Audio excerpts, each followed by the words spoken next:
I'm definitely gonna sound like a broken record, but if you're around bass and you need to trigger them, it's hard to beat a jerkbait. Try this jerkbait, and then we'll probably go over to our other spot out of the way.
That is insane. Look at that. Jerkbait swallowed. Another clear lake tank.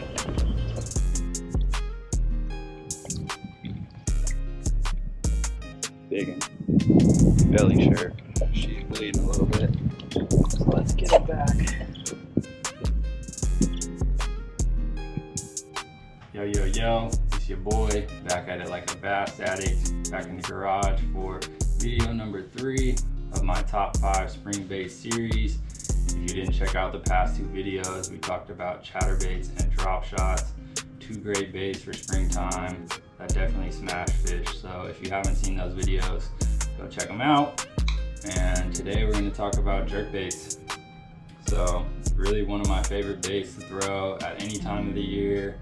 It just has that special something about it that triggers bass into eating, whether they're in a positive feeding mood and really aggressive, or if they're in more of a negative feeding mode and they're not chasing down some of those other reaction baits. You can still get them to eat a jerkbait. So there's a lot of times of the year that I go out and I'll have one tied on just because I have a ton of confidence. I've caught a bunch of big fish on them, and you can throw them in so many different scenarios. So yeah, without further ado, we'll just jump into it. So for me, part of the appeal of the jerkbait is that you can target so many different depth ranges. So if you're one of those anglers that has some cooler water right now, it hasn't started to creep up as much, maybe you're up north or something like that, you can fish some of those deeper diving jerkbaits and target those fish that are still offshore.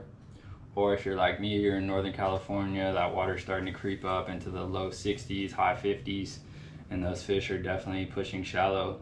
And so you can throw some of these shallower diving jerkbaits and effectively target that depth range as well. So really just so much variety in the baits and the areas that you can fish them in. For me, like I said, a lot of these fish are pushing shallow, so the areas that I'm gonna be targeting is around shallow cover, around shallow grass lines, just outside of those flats where those fish are going to be pushing up, or even if they're on those flats roaming around looking for areas to spawn, I'll just get up on those flats and just rip that jerkbait around and pick off fish like that as well. So just so much versatility, but just a ton of confidence in that bait for me. 2 of the main baits that I throw, really the main 2 that I'm throwing probably 95% of the time, is the Megabass Vision 110 and the Jackall Rerange.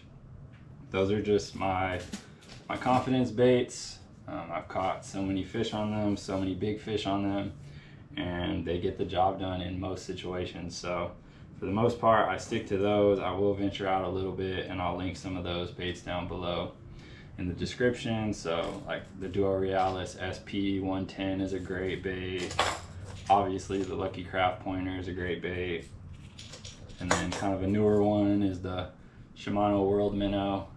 Has that flash boost in there. All great baits that I will throw at times, but 95% of the time I'm throwing either a Megabass Vision 110 or a Jackall Rerange. They just get the job done. So those are the baits that I like. I caught that ginormous striper earlier this year on the +1 of the Megabass Vision 110, so that deeper diver. And then I caught an almost 6-pounder on this one, the Jackall Rerange, in this pearl white color up at Clear Lake. So like I said, those baits get bit, so definitely check those out. In terms of color, this time of year I'm keeping it pretty simple. I'm not looking for those super flashy colors. A lot of these bass have been out deep, and so they're pulling up into the shallows for the first time. They might be a little weary, they might be a little boat shy, bait shy, and so I'm not throwing those super flashy, shiny colors that I might throw in the fall. I'm either throwing something ghosty or translucent, kind of these see-through colors, Pro Blue, MB Gizzard, real ghosty colors. Those are great in clear water. Or I'm throwing something flat or matte, like this pearl white, or this matted color by Megabass. So those colors are just a little more dull, a little more natural, and a little less intrusive than some of those shiny bright colors. So that's kind of what I stick with this time of year, and I'll go back between the two just depending on water color, water clarity. So if I have that good clarity, I'll throw those translucent colors, maybe in that 3 to 6 feet of visibility, and then 2 feet or less, I'll probably be throwing something more flat or matte. It stands out a little better. Those fish can key in on that bait in that dirtier water. So those are the two kind of color variations that I like to throw, keeping it real simple, not trying to make it too complicated. And yeah, within those range you should be able to get bites on pretty much any fishery. Beyond that, really the setup that you throw these baits on is probably the most important thing, besides the bait. So the jerkbait rod is super essential. I've talked about it in my other videos. You need a rod that has enough of a fast tip that you can get a crisp rip and get your bait to cut and dart like it needs to entice those fish.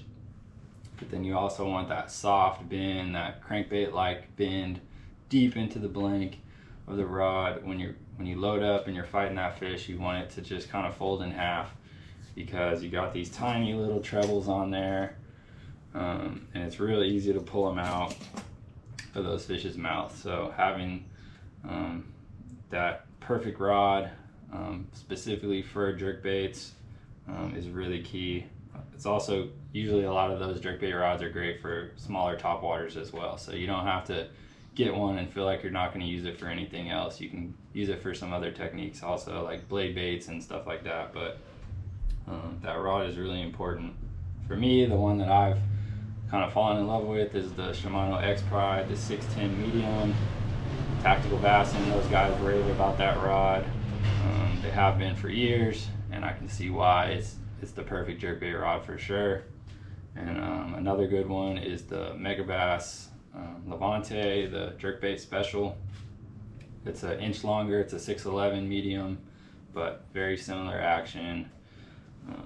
And then a budget option is the Shimano SLX. They make a 610 medium, and that one's just around $100. So if you don't have a big budget, you don't want to splurge on a jerkbait rod, that's a great option for sure. And then reel is less important, but still important. I like a high-speed reel because a lot of times these fish will eat on the paws, on slack line, and they'll take off. So having a high-speed reel to be able to catch up with those fish and get those hooks driven into their mouth. I'm usually running at 8.5 to 1 or somewhere in the 8s, but if you don't have at 8, a 7.1 to 1 or 7.4 to 1 is also a great option. Just something above 7 to 1 so you have enough speed to catch up with those fish, because a lot of them, they eat these baits, they're kind of firing off, they're getting triggered, and they're really hot when they're eating those baits. So you want to have a higher speed reel to catch up with those guys. And lastly, just the line. Pretty much I'm sticking with 12-pound fluorocarbon at all times. There might be times where I could go down to 10 to get the bait a little deeper, but I just like having that peace of mind knowing that I got a little bit stronger line with that 12 pound. So that's worked great for me. If I need to get deeper, I'll just throw a deeper diving jerkbait and do it that way. But 12 pound is a great medium. It's light enough that it's not hindering the action of your baits, but it's heavy enough that you can fight some really big fish and not have to worry about breaking off. So that's that in terms of jerkbait setup, and really just a quick run through. If you want some more in-depth details about my jerkbait fishing, check out my fall jerkbait video or my winter jerkbait video. Both of those I probably went a little more in depth about some of the different baits that I throw and some of the areas that I'm targeting. But just wanted to give a quick run through since I've talked about this bait a lot already. Didn't want to sound too much like a broken record, but the thing gets bit, you got to have it tied on, especially in the spring and the pre-spawn. So don't sleep, don't get caught slipping without one out there on the water, because you'll be missing bites. So I appreciate y'all watching as always, and I'll catch you on the next one. Peace.